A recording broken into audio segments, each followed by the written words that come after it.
والسلام على رسول الله أما بعد فأعوذ بالله من الشيطان الرجيم ويسألونك عن المحيض قل هو أذى فاعتزلوا النساء في المحيض ولا تقربوهن حتى يطهرن فإذا تطهرن فأتوهن من حيث أمركم الله إن الله يحب التوابين ويحب المتطهرين نساؤكم حرث لكم فأتوا حرثكم أنى شئتم وقدموا لأنفسكم واتقوا الله واعلموا أنكم ملاقوه وبشر المؤمنين.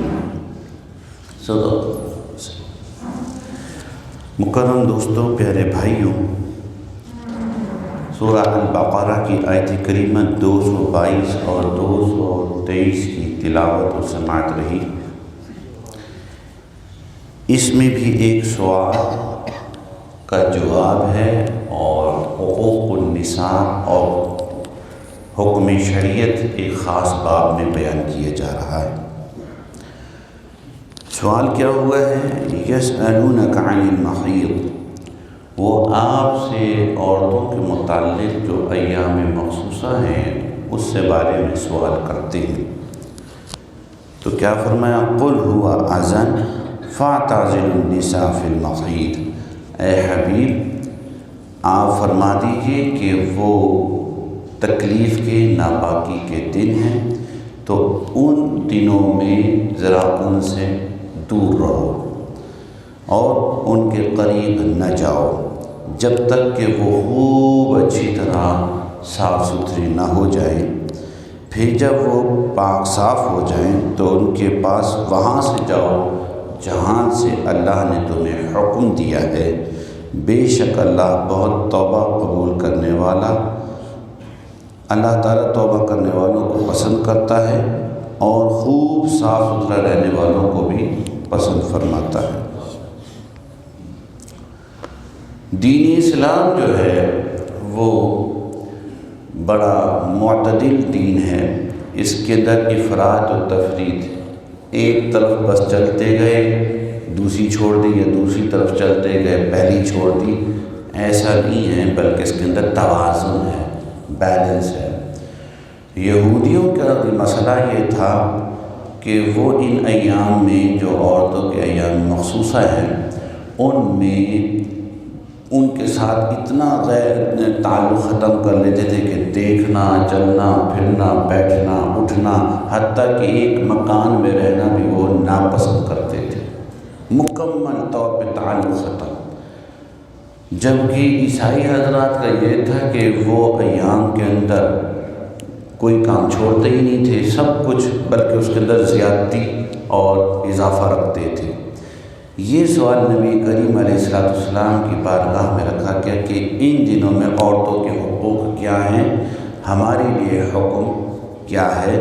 تو فرمایا گیا کہ تم اس میں نہ تو مبالغہ کرو گے بچنے کا، نہ مبالغہ کرو گے قربت کا، بلکہ بہن بہن رہو گے، درمیان رہو گے۔ یہاں یہ بتا دیا کہ ان دنوں میں یہ جو ایام مخصوص ہیں عورتوں سے مقاربت نہیں کرو گے، مباشرت نہیں کرو گے، تعلق قائم نہیں کیا جائے گا، اور ایسا کرنا حرام اور ممنوع ہے۔ ایسا کرنا ان دنوں میں حرام اور ممنوع ہے۔ کسی نے جائز سمجھ کے کیا تو اس پہ تو کلمہ دہرانا واجب ہو گیا، اور ناجائز جانتے ہوئے شہوت کے غلبے میں آگے کیا تو اس پر توبہ لازم اور واجب ہے۔ البتہ کیا فرمایا کہ یہ جو دن ہیں یہ چونکہ عورتوں کے لیے قول ہوا اذن تکلیف کے دن ہیں تو تم فاعتزلوا النساء، ان کو چھوڑ دو۔ کیسا خوبصورت دین ہے کہ اس کی طبیعت میں ایک گراوٹ ہوتی ہے، گھبراہٹ ہوتی ہے، گرانی ہوتی ہے، طبیعت ٹھیک نہیں ہے تو اللہ تعالیٰ نے بھی ان پہ سے احکام کو روک دیا ہے۔ ان دنوں میں خواتین جو ہیں وہ تلاوت نہیں کرتی، قرآن کو چھو نہیں سکتی، نماز نہیں پڑھتی ہیں، مسجد میں داخلہ، طواف کا کرنا، یہ ساری چیزیں روک دی۔ اللہ نے اپنا حکم تو مردوں تم بھی تھوڑا سا ان کے ساتھ اچھا تعلق بناؤ، تم بھی ان کے کام میں ہاتھ بٹایا کرو، بجائے اس کے کہ مزید کوئی نخرہ لے کر بیٹھ جاؤ۔ اور فرمایا پھر جب یہ خوب پاک صاف ہو جائیں تو پھر ان کے ساتھ اس طرح سے لو جیسا اللہ نے تمہیں حکم دیا ہے۔ معنی یہ کہ جو حکم شریعت ہے اس کے مطابق اپنے من کے رانچے کو راضی نہیں کرنا، کہ اللہ تعالیٰ توبہ کرنے والوں کو اور پاک صاف رہنے والوں کو پسند فرماتا ہے۔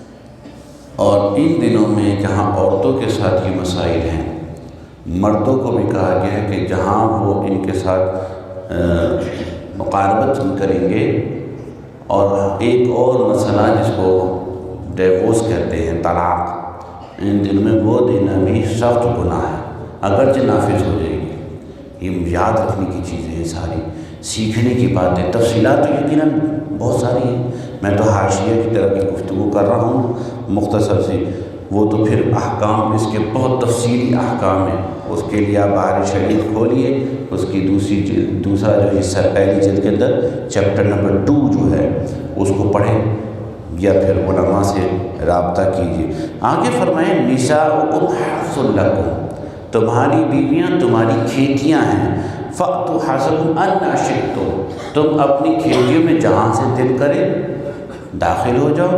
وقدموا لانفسکم، اور فرمایا کہ اور اپنے بھلے کے کام پہلے کر لیا کرو۔ واتقوا اللہ واعلموا انکم ملاقوہ، اور اللہ سے ڈرتے رہو اور جان رکھو کہ تمہیں اس سے ملنا ہے۔ وبشر المؤمنین، اور مومنین کے لیے خوشخبری۔ اب یہ دیکھیے، یہ جو آیت ہے ایک انتہائی نازک اور حساس بات کو اللہ تعالی نے کیسے خوبصورت، حسین اور احسن پیرائے میں بیان فرما دیا، کہ جہاں کہہ سکتے ہیں کہ جبین حیا بھی شکل بھی نہیں آتی، حیا بھی باقی ہے، اور مقصد بھی بیان ہو گیا۔ مقصد پورا اسلامی فلسفہ جو ہے شادی کا فلسفہ، شادی کا جو فلسفہ ہے، ہمارے یہاں تو شادی کا فلسفہ ہی کوئی نہیں نا، بچہ بڑا ہو گیا کمانے لگا شادی کر دو، بس اتنا ہی فلسفہ ہے۔ جی نہیں، یہاں اللہ تعالیٰ پورا فلسفہ بیان کر دیا 2 جملوں میں۔ نساؤکم حرث لکم، تمہاری بیویاں تمہاری کھیتیاں ہیں، اچھی بیویوں سے، اچھی عورتوں سے، نیک دیندار عورتوں سے شادی کرو۔ گندی زمین، ردی زمین میں بیج بوگے اور پھر کوئی یہاں سے اچھی فصل نکل آئے، دیندار فصل نکل سکتی ہے؟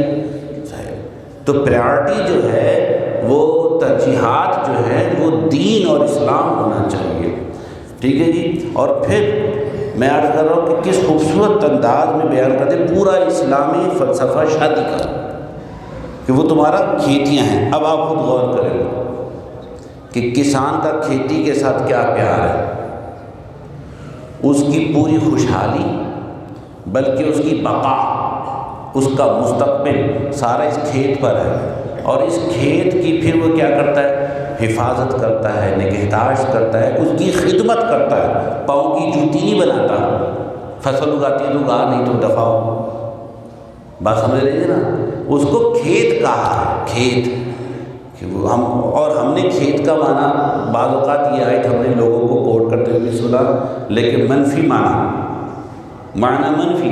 اسلام اس کو حیا کے پیرائے میں ڈال کے مقصد بیان کر رہا ہے، اور یہاں پر اس کو حیا بھی گئی، مقصد بھی کیا، تبھی ہم جو ہیں وہ بالکل بکھر گئے ہیں، منتشر ہو گئے ہیں۔ اور پھر خوبصورت بات سنیے کیا لکھی اللہ تعالیٰ نے فرمایا، فَأْتُوا حَرْثَكُمْ أَنَّ شِئْتُمْ، اپنی کھیتی میں آؤ جہاں سے دل کرے، لیکن دائرۂ شریعت میں رہ کر۔ اس کے اندر بھی کچھ باتیں یہودیوں کا طریقہ الگ تھا، عیسائیوں کا طریقہ الگ تھا، تو بالکل اس طریقے کو چھوڑو، دین نے جو طریقہ بیان کیا ہے اس طریقے پہ آؤ۔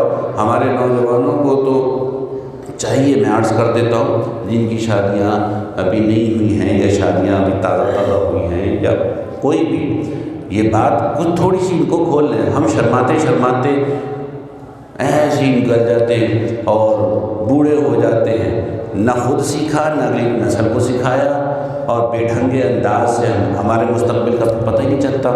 پھر آگے کیا فرمایا، وَقَدِّمُوا لِأَنفُسِكُمْ، اپنا خیال پہلے کرو۔ یہ جملے دیکھیے کیا ہے، پہلے اپنا بھلا، اپنا بھلا چاہو۔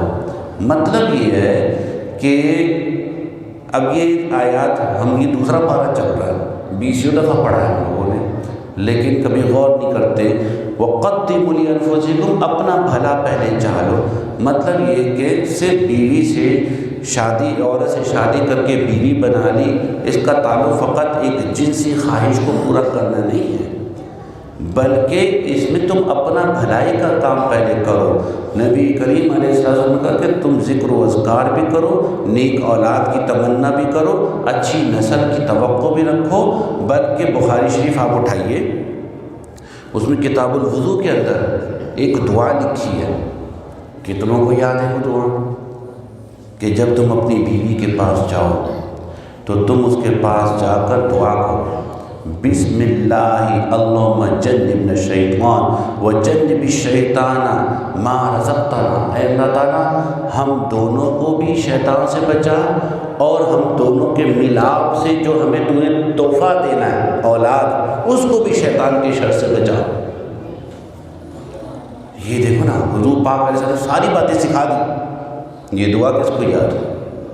ہاں، دولہا بن کے 2 رکعت ڈرامے والے نفل پڑھنے مسجد میں یاد ہے، مووی سنگیت وہ یاد ہے، باقی کچھ نہیں پتہ۔ اِنَّا لِلَّهِ رَاجِعُونَ۔ تو فرمایا قَدِّمُوا لِأَنفُسِكُمْ، پہلے اپنا بھلا کر لو، اور اس کے بعد فرمایا وَاتَّقُوا اللَّهَ، اللہ سے ڈرو، وَاعْلَمُوا أَنَّكُمْ مُلَاقُوهُ۔ ساری باتوں کی بات یہ ہے تقویٰ، کہ تم نے اس سے ملنا ہے، اور مومنوں کے لیے خوشخبری ہے۔ یہ چند باتیں بے ترتیب لیکن قرآن کی ترتیب کے ساتھ آپ کے سامنے بیان کر دی۔ اللہ تعالیٰ ہمیں سمجھنے، پڑھنے، عمل کرنے کی توفیق عطا فرمائے۔